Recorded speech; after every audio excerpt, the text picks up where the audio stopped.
In the ancient lands of the Celtic people, there was a festival called Samhain, and Samhain entailed people dressing in animal costumes and running around bonfires. Now, why would people do such a thing? For them, it was a celebration of the spiritual realm coming close to their realm. And this happened at the end of their season of harvest and the beginning of their new year in the winter. It is from this festival that we trace the origins of Halloween. The Celtic people were then conquered by the Roman Empire, and a consequence of this was that the Roman festival that also happened to occur in October that celebrated their dead became merged with the Celtic festivals. What this meant was that the church ended up trying to co-opt their traditional festivals like Samhain into their religious calendar.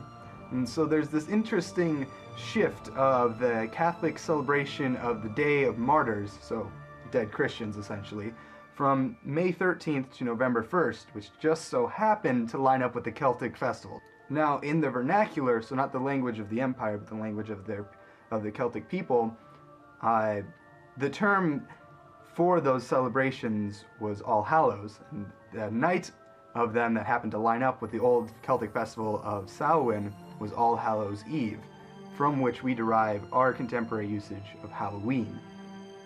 However, Halloween, when it came to America, didn't remain in the form that it ended up in Europe.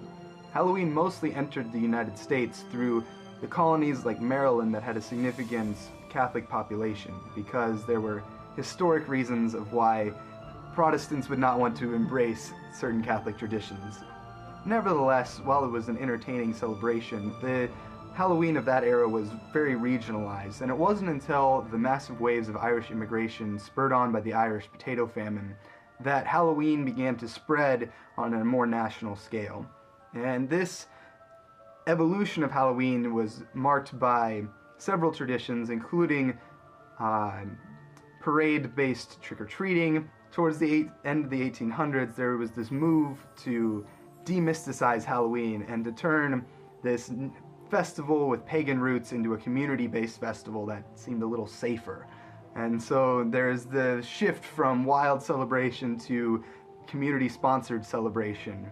Make Halloween a celebration for children, and who are hopefully less destructive than their grown-up human counterparts. And from this we get our contemporary traditions of Halloween, like the safe trick-or-treating, where children are supported by the community and going around from house to house.